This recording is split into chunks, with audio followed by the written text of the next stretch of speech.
Yakase Kuyajuma, Ekama Hudwanwa Fapim Hua, Wamai Ghana so enkai. Afia Hankron feared your watchy enomo na penny ye say, Yabeb Kuyafuabaso, ewa my Ghana muha. And ne, Kuyani was sitting at the same. Farini as sitting at the same. Na one and one so as sitting at the same. Aso, when him say ye were for two a buying a bottle. Said ye beya ubenya na udia bo Pia Jumano Ebra. Winti and I'll be shiame, ewe Pia for Pampas. Would you ready sono? Yet the agri news no ebebro. Emma ebo one who more than ewe ye Pia Jumaimu, make women in agri business. If you appreciate feed yourself, ebepim planting for food and jobs. Influencer here ye Toma Dancy for Meding Eddie Kofi Frempong Manson. Shiame ewo KFM TV show. Ebenada ene ya wo da bia. Na yemfa akuafo pampa so emrew. Wa bra me ne mabedwafo esinkonwa na yenni akua adwuma ho nkomo. Akuafo pampa so yesumo. Messi, why dia bana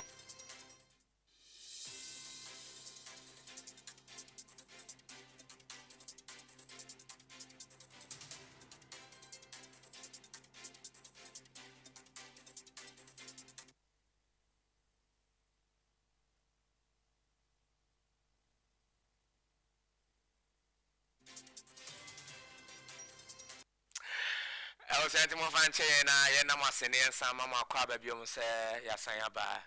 Obeji Brenada Jena and Semnafe, Yadom Soko, Eddie and Mau dear young corner. Yasan Sana same film Nashabe Jeffy now. Let me say a 12 baby yet. Any idea choka, aha, trika. And a man for the donor, and some one more train Basani said. Ebeka ko wie che na akwa yese echitafo de ma amanyo komienu ai wo mudi muntentema eba no ya amanyosem e wo my Ghana mo the New Patriotic Party MPP amanyo ko no na after the National Democratic Congress NDC amanyo ko na akwa ya tweta na wo mo etwe no ado ahoma so pa na ene na so ma dom ko a wo no mo ewo mrahye beje fie ene de wo no mo ayensentwefo nkyere mu no mo kyere mu se Senia niama koso abatuo echire eyenchi wahyew entokwa niama seye entokwa nune wamje se mampeni a wono eneye Commander in Chief of the Ghana Armed Forces aye His Excellency John Dramani Mahama amane homno so no anhwe ema adwobrɛw antoyi a anhwe yi adwumadie bi ebekoso omrahye beje fie no enya ade omode omho behyem wo mo kyerem se wo mo nyina omo ye Ghanafoɔ na omo ye Ghanafoɔ say ya battle commission penimfuo say ye Ghanafoɔ timamufuo say aban no anaso oman no etumi bɔ omo ho ban sa nkwanka oba ne sa pan de a wo mo edom kuma e wo mrahye beje fie no wo mefa mra kwan so na oman ne nkyekere ne na adwenkyere bia no wo metumi atwe omo ho de fie wasa penimfuo so wan fanto ne da e ya de a efre to na ebra edom kuma wono mo efrens entwefo nhyiemu no na kyerɛ sɛ mrahye beje ne de ma de hya wono mo ɛwɔ weja abaton peso aso weja agbawe abaton peso aso mranim ni monyamfo Jerry Ahmed wono ɛna ɔda ɛyɛ dɔm kuma nanim ɛna ɔde sansa ntwefo nhyiemu no ɛde to dwa na ne nsɛm a ɛne ne nkyerem a wɔde ma yɛ eni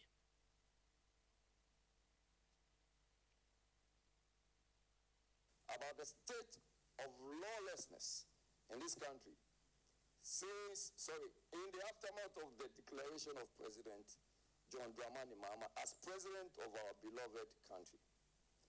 The organized NDC tax, who are inspired by very senior members of the NDC in the presence of Mr. Toto Bikwachi, Lieutenant Colonel Retired Bevulo Lati, and one Malik Basintali, are often seen invading institutions, locking up offices, and obstructing the Electoral Commission from discharging its constitutional duties, including collating and declaring election results.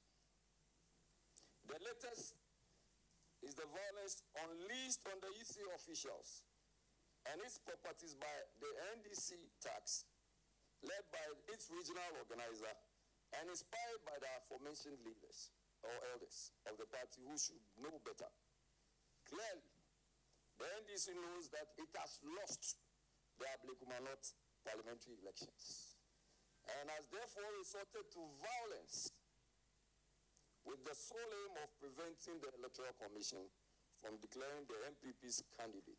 It must be emphasized that MPP lost about 60 parliamentary seats with margins below 1,000 votes, yet it conceded graciously. A classic case is Domi Kwabenya. The case of our reign, where we lost by a controversial margin of 93 votes, we conceded graciously. To President Mahama, we call on you to take immediate steps to call your party tax to order. You cannot pretend to be unaware of all this lawlessness and violence in this country. We also call on the Ghana Police Service, IGP Dampari. We call on you and the entire election security task force to rise up to this occasion and enforce law and order without hesitation. The EC officials and all the stakeholders in this electoral process must be protected. They are Ghanaians just like us. We hereby call in San from Eddie Amamudia, a year Ura Kwame Gavins, Agboza, Wono, Anama, Penny, John Dramani Mahama, a year no say, Wono. What's it going on? Agboza. Send it, dear, or I don't know when I only maybe I was a mosaic before you in this. And then Agboza, Agboja. Ono Anna, a year Ghana man penny, His Excellency John Dramani Mahama, a ye ne say, wono, anombe your sofa, wabesha ya quantum, pohun sem, ewo my Ghana hanende, Anna vetin or modisha so, ewo my Ghana, and then sembia, a year unmunyan for edituja, and say, Emra NPP a menu kono, ebet na so, ewo my Ghana no, a year rotos a hodono, womo echani na, emuneno, anapape, echemusesia, NDC a menu kono, abanesa rotos no. Womo sign edininia abasine beya ebeboa ama Ghana ya kwante mpon nsem no etimi ejina ne nan so brane ede ama yenti nsem bia eye papai ede tu edwa Papa me Kwame ne yo Gavins Agboja Agboja yo okay the Gavins Agboja but them nsem no ka na no kre because won say kamia so mbe so mu into enti na mka so mo twa 11 no 11 I'm going to try 11. Now I'm the road to now. Then help me the abandon is in the right direction. Video no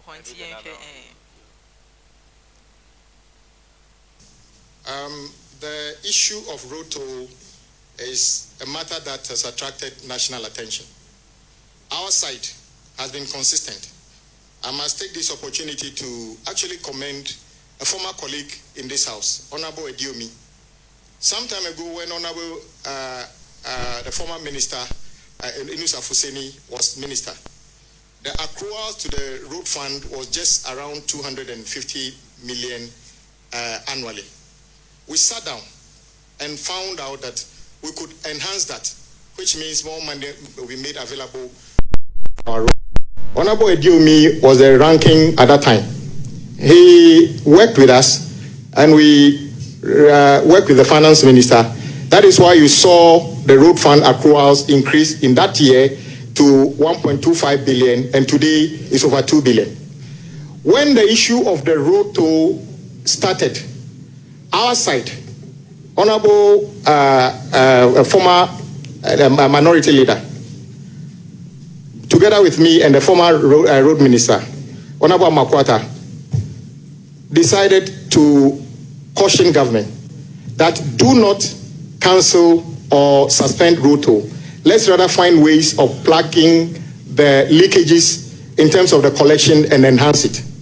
Honorable Haruna and myself met Honorable Amakwata and gave our commitment that don't cancel it. Indeed, we were surprised on the day the road toll, they claimed they zeroed it. For me, it was an act of illegality.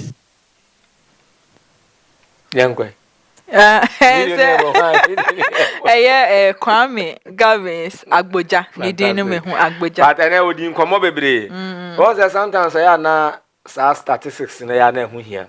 Because MPP for my anjun say in the previous administration. So we 11,675 kilometers of roads. But also say also we 675 kilometers. 11,000. Which means on no bet na ho na wa ye nhwehwemu pa sa. Ana when who before I be when who Haruna. Haruna the mom kwa.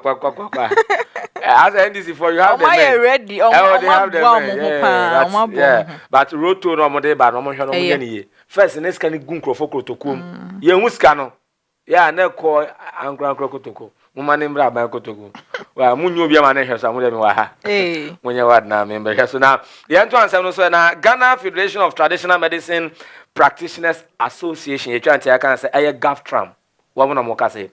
Wa mo je so matina sidin no mo say Ghana to santen ewo eye obanima bosom na neto sonson emfimpenu ene na duonu enan ekoto aba ebra na Dr. Alhaji Mahmoud Baumia na wo ye franka tuni abedi ekire go ye mampeni abedi ekire na wono na etu franka ede ma the New Patriotic Party ena afi eye bole bamboy this year His Excellency John Dramani Mahama enka de mampeni na wono nsutu franka Ghana ede wo mu tunsanie ni eye hwehwemu a One we are also mama, o sefatapa, ujina brand. Say, Ghana for my idea. Adriana, a work Ghana Federation of Traditional Medicine Practitioners Association for GAFTRAM for Adriana, we no.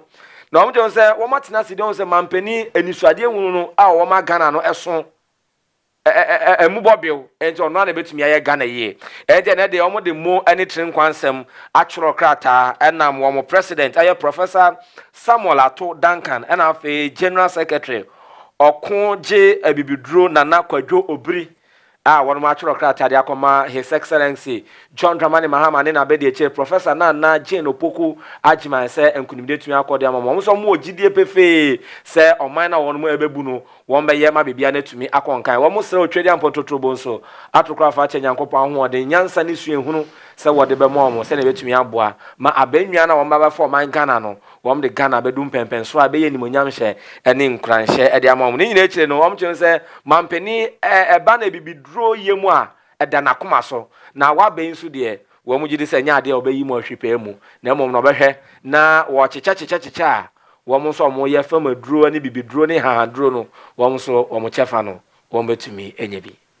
Wo eye general bosume ne da etoso eye dun wotwe e wa afin pinuni eduonu enum ya meche me da we ya anna eye oboase eye de si wo ho de na eye weni na ese weni na eye military ene wo mu a wo mu ye galamse wo ho na mu disie ni a ekoba wiye no eye nipa dodo na ebi prepare ya ebi no so efa so eto ananan e won siedo asembwe aye asema etwegu e wo my Ghana ha ye papa nipa dodo na kasa edi afa hone no ana mampeni John Dramani Mahama eye kwesiada we ana wode krata eba mbontima wo chese sade esi wo ho no on de wo hye Ghana posifo se wo munye hwemu ye papa emfanfa asemi ho esa se de esi no eye asembia eye asifim ye panu nti so ye mampeni e wo man mu a wontimi ntina se enye hwe han ma bibi se enkoso e wo man mu anu nti wo hye se wo mo enye hwehwemu ye pa emfanfa asem a esi ye e wo boas no wo munye hwehwemu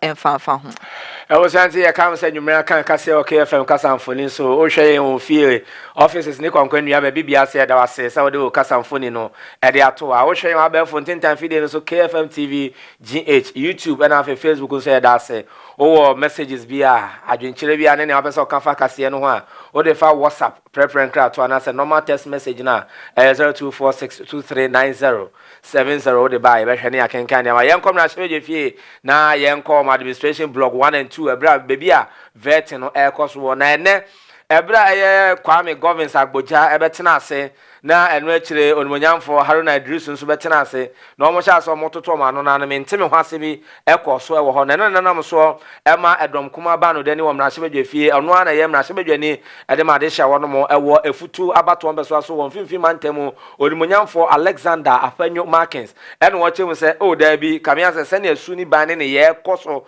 ewo the National Democratic Congress NDC eye mpenimfo ne wo mrahye badwa fo no ne edi kan sa ahomaso bi na aba wo ahomaso aba mu pa na enu mu na won mo tototo mo anu na anu ena chairman ede ema eye abedweko no eye owura ahiafo ena wo kire mu so dabi sane anema ekọ no enya ade omoni eje ho nti no wo mo hwe no mo ntwentwen so be simanum wo mo baaye pe Alexander Afenyo Markins manensa so say NDC for mo ya homa so pa ahantan kakabinsam ena eham na etetemu ni amoye no eye abro so eno na chairman say dabi Mr. Osaka sana waka ne yewo mrase beje fie animdifo aninche na animpon wo mo adwuma abobil e na atena ha no ma wo mo dwen oman no ho sa asem na betumi a hwe na twesan na Alexander Afenyo Markins chem se nya do betwa sa na ebra mente me ho ase no ene Alexander Afenyo Markins e de so bo e de bo NDC na hyebejafo ene NDC ade hye a ene de omkoko hye mu e wo ye anototo ya na sa no baba ye vet ndwumede na se no sei ene kofa ye all your colleagues, including you, have been rude to me this morning.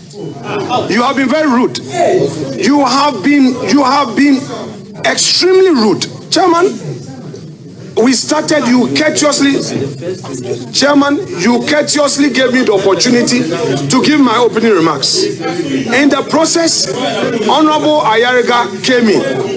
In the process, Honorable Roxanne Dafiamakpo came in. In the process, you had the majority leader himself. No, Mr. Chair, if you allow. Mr. Chair, if you allow. Point of order. We have had situations where, whilst I was responding, your colleagues came in rudely. I kept quiet. You again said we should have a moment outside to have a discussion. Then out of the blue, you come in to give the floor to Honorable Ahmed Shaibu. Mr. Chair, I told you that you rudely interrupted my submission when you had given the opportunity. Again, you realize that Honorable Ahmed Kufibwa, without giving him the opportunity, he came in to interrupt. Even the Honorable Ayariga, on 2 occasions, he interrupted, and I kept my calm. Chairman, it is upon the two of us to steer the affairs of this committee. I think that as chair. And in some way, Anna Udmonyam for Alexander Afenyo Markins editudra ewo veteno ase yet one semne so edi amamudia idimukopi mu ewo mfimfini mantem na mfimfini mantem constituency organizers be se eduonum yensa wo mo hono ana wo mo aka bo ma wo mo chem se regional minister ewo mfimfini mantem ayedi ama Udmonyam for ekopanyenu wo mo echi mu se ade a wo muni agiye papa se di break se we Ghana Penny John Dramani Mahama etimi ede amano no mo hye se si a obe regional minister ewo ho no project ahodo bi ewo se wotimi hwe na wo ye no ewo se wotimi bone homodin na wo ye nyinya ede ema won se ne be ya wakoma ebetimi atom ye no si a de bewe akwamom no akwamano no ade a wo mu ina wo mo de wo mo support tai na ti se obehwe na wo aba adwuma ede amafo ya wo mo ewo mfimfini mantem ye tensem bi a NDC organizers editudra.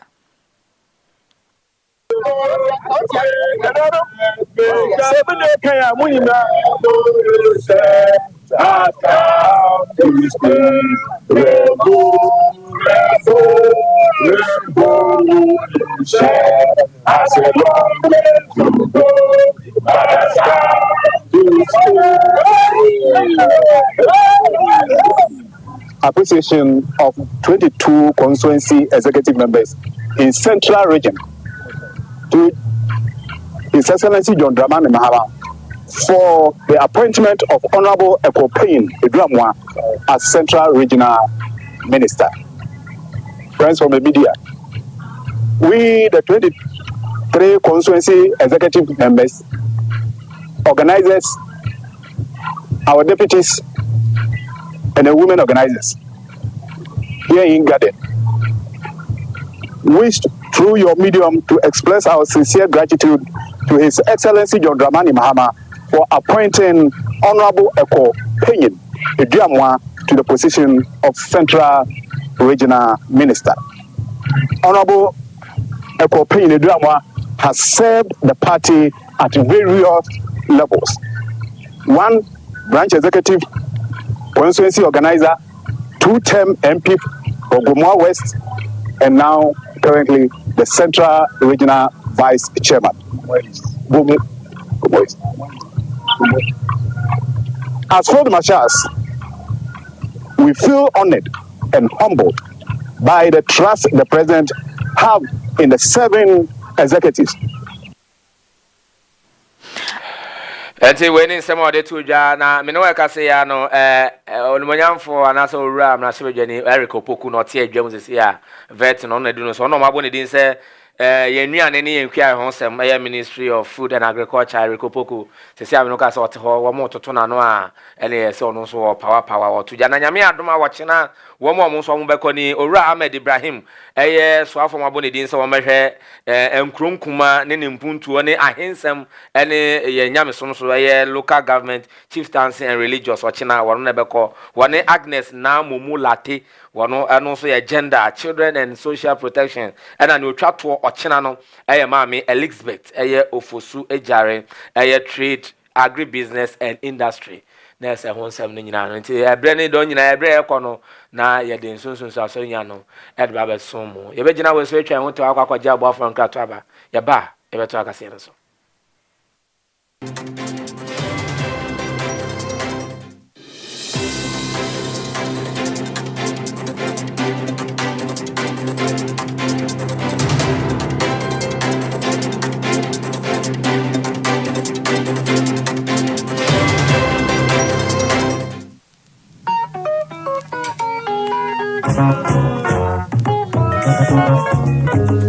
Yakase kuyadwuma eka mahodo no afa pem ho a wo man Ghana so enkan afia hankron fie de watwi enum na mpani ye se ye bebo akuafo aba so e wo man Ghana mu ha enne kuani wasetrem etesɛn farini asetrem etesɛn na wonu a enye mwanso asetrem etesɛn aso wonim se ye wo foto a aban no eboto ho se de be ya wo benya bi na wodi abo kuyadwuma no ho ebra wenti ena obehia me ewe akuafo pampa so wadwumadie so no ya di agri news no ebebrew ema ebo won ho modene ewe ye kuyadwuma yi mu mekire women in agri business if you operation feed yourself ebepem planting for food and jobs influencer asia ye toma dansifo medin edi Kofi Frempong Manson share me ewo KFM TV so ebenada ene ya woda bia na yemfa akuafo pampa so emrew wabra me ne mabedwafo asinkonwa na yenni akuadwuma ho nkomo akuafo pampa so yesumo Messi, waya dia bana wakumatia.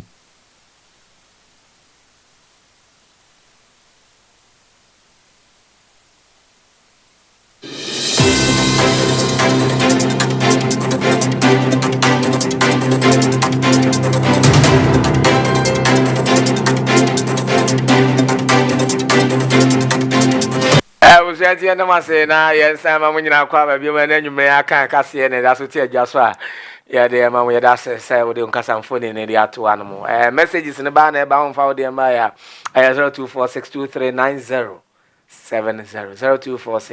0246239070 WhatsApp ana se text ni be hwe ne akenka ne nyina no etumi de ma na ye nto aso asante man tem oboase e na moment me ho ase asrafo ene abambo fama gudie tuo for illegal miners yibi na de ne se mi hu illegal miners na say NDC tax obi say illegal miners obi so say NDC youth oh say de any de we ene azemo ya na for de udi omuchi a anyway enti na mo mentimo ase a nipa dodo na no wono mato etutuo ene ebi mu ko mo kire emomade hye ye de omomu no atumi de amom na msa nso ndi no asoya no mo hwe ho asiansem so man kan mu Ghana Education Service chem se suapon ana se schools ahodro nyina e wo oboase ene ne mpatam nyina no mo hwe na wono mo entumu maade a ade kire ne ade sua bia no ebetumi akoso won tumi no ka se de okoko pie mu oboase a enamo eye asrafo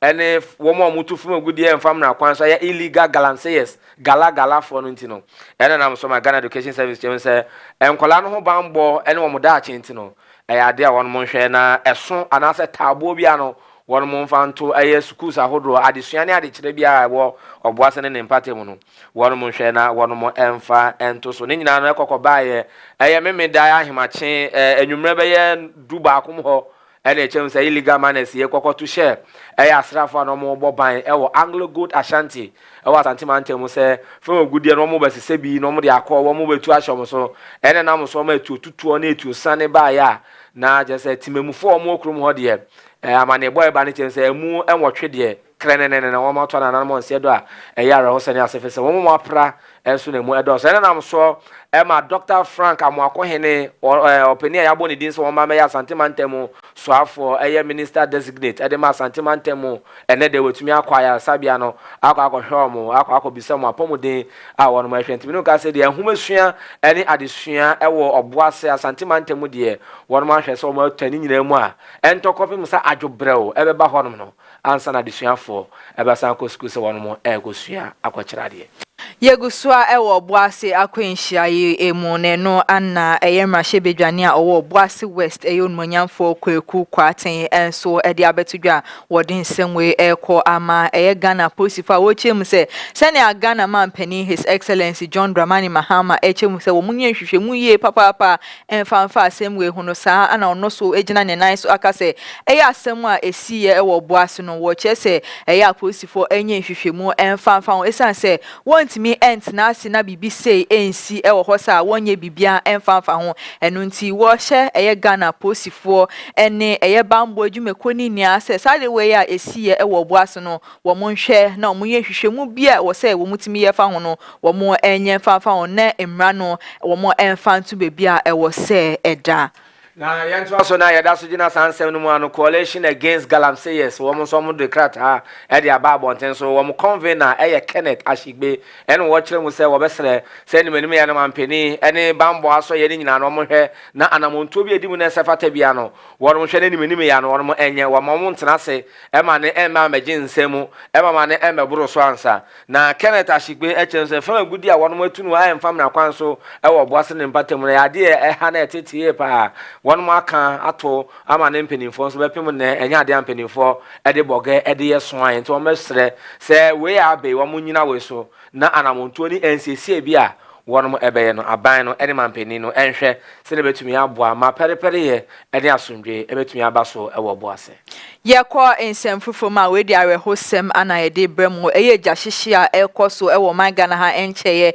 kantawanto wo monsa eka wo mudie no sesi a ukopie mu ewo kwada so wood market a wo mu se eja atoho ndrada January bosmene da etoso du enkron ewo afimpinu ni eduonu enum emu ana sa gya hyehye hyase ewo kwada so wo se wo noma dodo na ana ahye wo chese sa bia nnua na wo mo etonton wo ho na eja etimi atomu wo ho a sesi ade wo mo sese mpenifo entimi enhwe na wo mo meye bibi enfanfa ho emom esa sesi ade we ya esi no we ka ho a na wotwe mienu entem no eja hyehye we akoso wo ho a we ene toso miensa wo ho a bibi sei esi wo mo chese de edinkan esi ehye no wo mo enso anumponwie ya ana we so asan abetoa so wo ho nimti wo mo se Ghana mpenifo se wo mutimi hwe na wo mo enkom mo esa de to mo no ade a asefimpa edimom na ebusia yento ansem no so na yenko ensem foforo emu de a yengongo pie mu Asante Mantem na nurade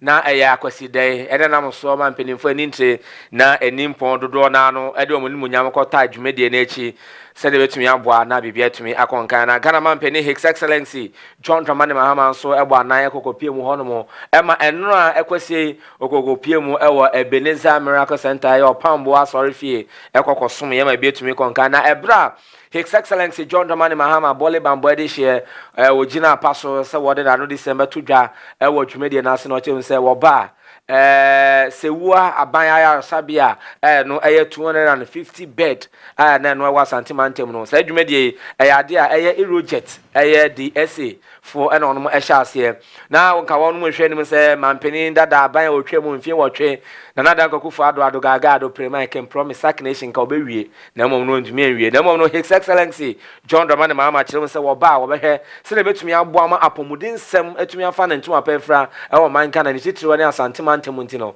or Besher Mass Sewa, a buyer Sabiana, Yajadi Sikun Consona, and Yenison, Naba Pimon, no one to me, Vieno, now by the Besher and Summer, His Excellency, Editu Jenny. There are many projects that have been left uncompleted. The Sewa Hospital is not operational because there's no electricity, there's no water, and the road to the hospital has not been constructed. I wish to assure you that we will tackle it immediately.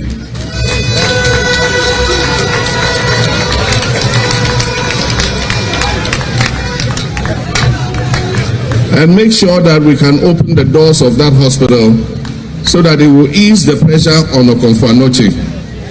We need to move some of the patients from Okomfo-Anokye to Sewa so that we can empty the infrastructure in Okomfo-Anokye and do the renovations that are necessary. It is difficult to do the renovations of Okomfo-Anokye when the hospital is working at nurses, when there has been a strike and the public hospitals are closed. The military hospitals always remain open as emergency hospitals. And that is why we decided to build the second military hospital here in Asantemai in Afari.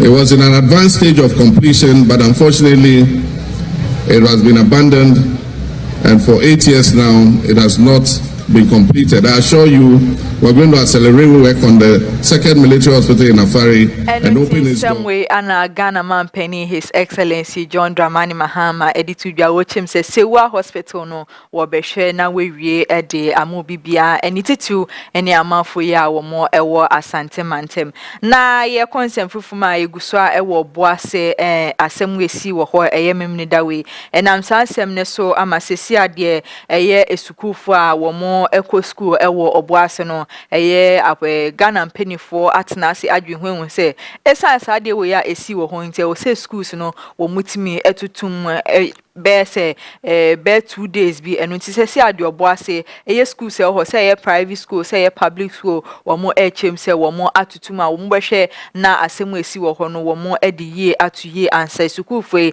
asan akọ wo mo suku ahodo mo ekosua de e ho enu nti amane bowe ana efri oboase penifo ho eba I was saying, Major Boston, some way so now, and you make us see no, Yakotray and Hotel by Bar, Yadaka send me to us where we're ready and some more at the moment.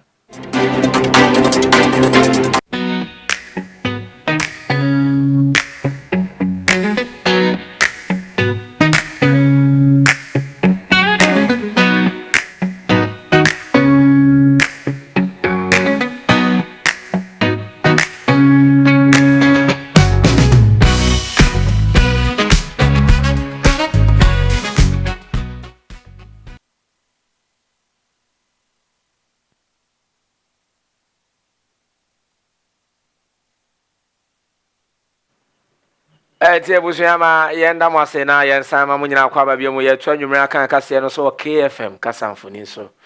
Yet I saw Brenda, I will few offices, conquenias offices, maybe our hair. Say, what ye a shame, Onam Eloprine, so now with ye as well. Yet as an Efa Cassiano Fanco, a dready and some mona. Ghana private road transport, GPRT for Necassi. Now, we just ask for my almost. Now, also, Moody, one can say, Fango, no, yatum, petrol, diesel, ow, a cannon. Now, also, more China, now, so far, Yaboni didn't so no, and I'm not sure you're acquainting points, and so, oh, my God, more Hanamono. What Basse Kim, Roman and Cotinase, one more converting committee by now, motor to Nanuia, now for Roman Cotinase and Patro Debbie, say petrol near to Tumu, and in a cellar fan, yes, so Yerena, yet to was a call a year or a bino. Fango aswaye eye go dey aban ne dia eye Ghana government dia was so call pump honoma liter ba ko ye 14.99 na say 15 cedis and aka 10 pesos 1 pesos na aye ya enti o say nkanena nka bosumi etwem no na sa na omoton no afa de okọ a eye 15.29 na say etum no na eno ye petrol and ya to diesel no more 15.60 e dey call 15.77 enti wo so mo kire mo se wo mo twen a se na betumi aboa na bebia ne wo beto wo so enye wo nkwan na mo ne eye industrial relations officer e dey MGPR3 Abbas Imoro wono ene wo dey sansem nya dey to dwa bra na wo ne nsentwefo atwen komento wo so mo twen na so afọ no mabo ne din so na mehwe ya kwane akwantempon sa na sa ahyenka dwumedie so e wo oman ka ne ho anom no wo ba pe a wo mo ne kwotena ase na mo se papa ya to ahyentuadie no mu fango no ya tum enti yen so fair no yen so ye be adjose no enti no eno ne nsem mo de abato ja na minim ne enti a de bia omo adjose fair no na omo adjose eyi petro na me ba ncho yen penimfo so ene mu ye adwuma yen CEOs ni yen managers yen so omo nya adjose so yen so ye be ba ni eni ma ba betena ase na mo adjose salary no na ka nya no da bi no kwe ba ko ade ni chance no na omo tu petro ma say say so petrol ya too ene omutuma na transportation so omo affect jo omo betum na mo omo twen na minister na ba omo na akokansa na omo tum enjo ya nyati so omutum ape na yesu ye nyina ya ka ehu abom na yakohia manager ni manager David joy so be kana ya ntino odikanya na yedi we ba no me yenye because aketua ba ko no eno ana da bia yeje This one fe ye tum sa. Oh, anyo. Anya hwe ombetum anya no we dey omunye tum se kimpo ye so be frɛ ye managers ni ye CEO so meeting na omuntu pay no. To as well. Vetting yeguso awo vetting ai igeta eye mampeni Frank Atuni ana wojina diama NPP amenyoko no eye Dr. Mahmoud Baumia ekobie ano ewo Kotoka International Airport eye sa igate no ana sesia eye osoafo a wo behwe ya kwantempon ho nsem ewo my Ghana ha eye onmonyamfo Kwame Gavins Agboja wodi atudwa woche mu se sa contract no ana sa igate no elake formal contract enunti ana no ma ba kumienu bi entimi ankoye ewo mu no odin semwe etudwa emra vete no ekoso ende no ana papai editudwa yentie ni nsem bia wodi tudwa ewo ho. Actually, I spoke in context, and the rebuttal by Immigration Service, I didn't see how that is a rebuttal. I see it as even a confirmation of what I said. Because, in effect, what they have said is that they were talking about the total cost, the life cycle cost of the project, which is what? 297 million instead of the 240 million. So I was wondering what kind of rebuttal is that? That I allege that you were doing something for 240, and you come out to confirm that you were doing it for 297. But the difficulty for Ghana Immigration Service is that they probably don't know what they were doing. Indeed, the few physical immigration, e-gates that were planted could cost 1.7 million Ghana cedi. But if government had listened to what I was saying, it wouldn't have resulted into some of the embarrassment we saw at the airport when the vice president was trying to commission it. The former vice president.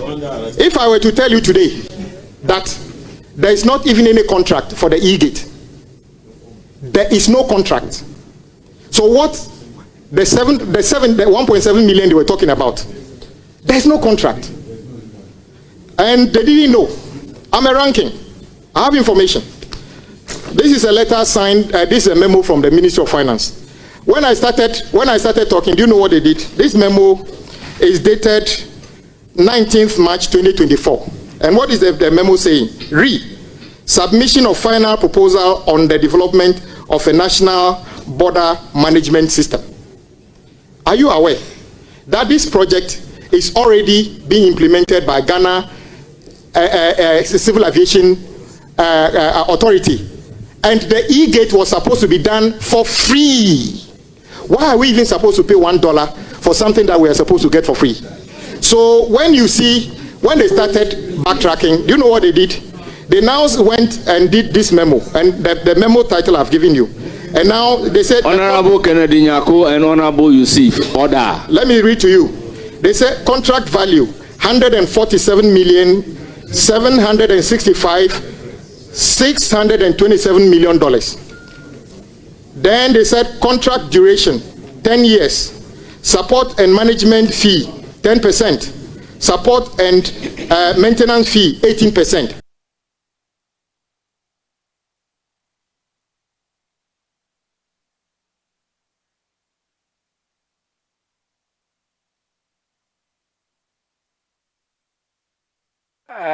Nti we no nyam for governance na wode nsem ye de atodwa nti no wa kire mu ne asika baba krom ha na me can message me can yi na obi say odi very necessary or say yeah the pay has to increase nti no akechani ani pa no free him wo hwe yen so say the pay or say it's very necessary nti no pay ni dey say yeah tumitum na cause say no edan kwa say you want to dan no buo mu a edan ba kwa ye team obeka je se ni atu cement mo no so nkoto cement bia ene kwa na mu ye Ghana yi ba ya mi ni enbo afo enche ye nyina ebesi ye ni esi ye ni ye han obi a dan asa kwa bia na no ye ne fa ka o se he ni papa ni aye no ye beto ye ka ye to kana station ka no bia ye befu biom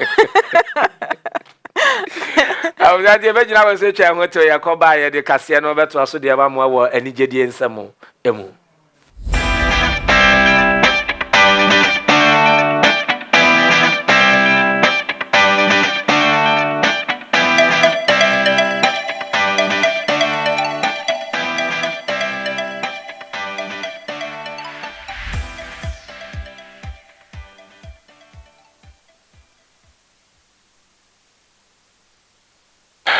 eti yen sama makwa ba biom na yen to akase no so na nwumre wo ni gedie nsemu emfa emma modia na Abraham Penny bontoa afi etwemu His Excellency John Dramani Mahama de the National Democratic Congress and the Samanyoko no nipa dodo na no na gi twie gi kirada ne titu ni wo ma omutwasini anyumtofo empasrofo wo nyom do mu nyam ta akire na owura ba kwa na wodi mu ntentima pa ayi owura Rex Oma wono na se am no ka se Gamro wo ye wono mo president na manfo ka so adwuma aye Rex Oma aye pa de wa ya de ene mampani ba wono a na wo ba be ye minister de creative art and industry no avide on man se ba kwa bo aye abla jifa gomashi se wono na me ye so afo na manfo ka so ase mampani wo yi Rex Oma sulia wa wana gombia na no na Rex Oma ba bontene no so derby jifa gomashi oyo no ani nua ba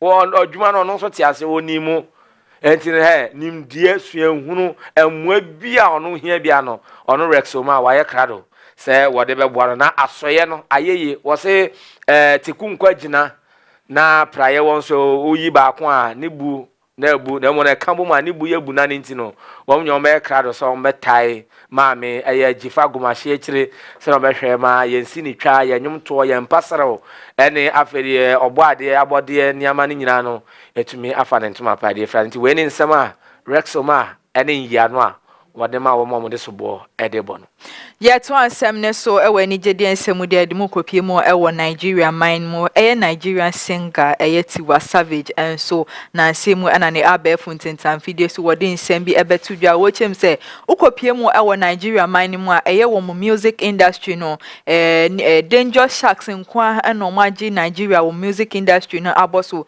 ni na ne se wo che se Danger Sharks ya wo kan se omo a atemdidie abemu buofo wo mu a wo to nwuma na omu bu wabem wo mo mbe didi watem so na omu di watem eno Tiwa Savage edison semwe ekoto ne abefu ntintam fidie so na ne fans do na aba monta wo mo che se adenti na Tiwa Savage obi a wo to nwum wo Nigeria ene wiase afanan na wudin ashata se ubetime eden sembi se atudwa enu nti sansem a Tiwa Savage ekotro eto ne abefu ntintam fidie so nipa dodo na ne titu ene ne fans ahodo wo mo abekasa afa ho mo che se na nke ni se wotimi eka bibisa ewo ho nti Tiwa Savage ne nsem wod betu dwa no video ho okay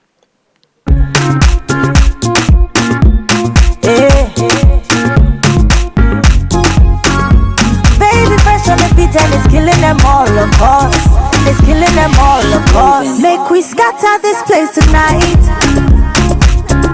Dance and sweat till like in a fight.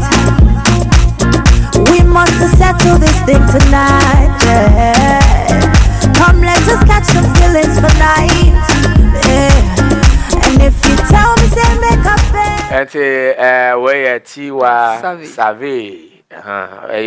Yen Togo for na can Save. Hey, they say they are Togoni. Now, why would you be on your Togoni? And say, you will I be funny, no, me, I better me a Togo fan. Nigeria, I been you sounds who free him, say soon. I been your fish soon. What did I when you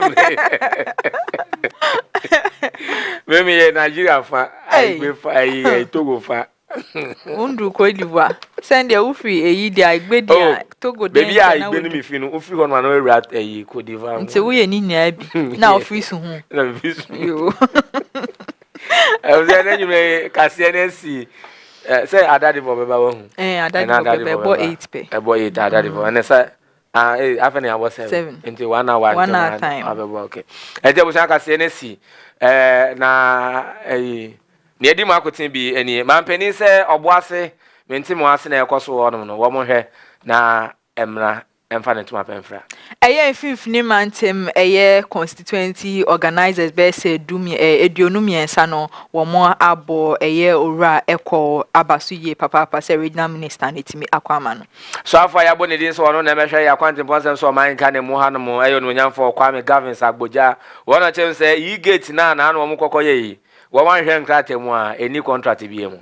Tiwa Savage and Sunny Samo de Betone Abe Fontaine, Fidiesono, a fans do Dwana Ebeyino and. And some in for fraud on a come when you may Gibrana, I don't sure about when any a chicken and subway, Abasan said, don't touch me, dear mamma said, a PSA, a about tech hub, then but be about papa to me, phones, papa, and near one candy and over to me, Abuana Bibiano, to me, a concain, open Chilemubi, open South France and Aoba, over we a child, our carnation.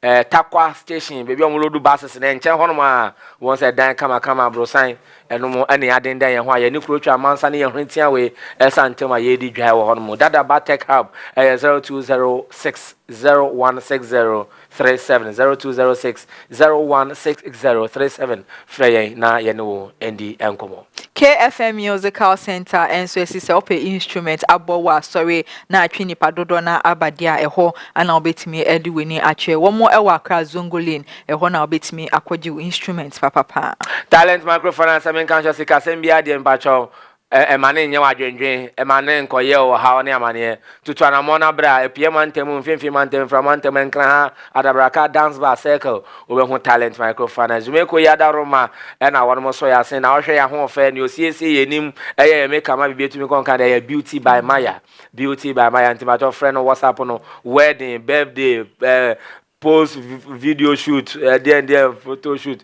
any BBA shoot to be an offer beauty by Maya nobody come 0554580847 0554580847 and lady wire come wire sweet succulent there and who the FF Bennett on wire for pie you know a beauty by Maya and our man wire for 0554580847 and then you may MAAME for happy birthdays from Confirm Justice appear dodo na nim say from Fuze we a cameraman Hope Channel we say sound technician efi Asitinapa Productions in chen boss Mrs. Vera Ama Amponsa Bond Asitinapa Production chen ene ebusua no eda kwabena ofori amo a yenyina ene yesi ma wa woda panyankopon hira no nyo kase na nyimfi adomo Nko adomo yewie ye ko na mama me special good evening for my sweet baby girl and then you know say da me TV no me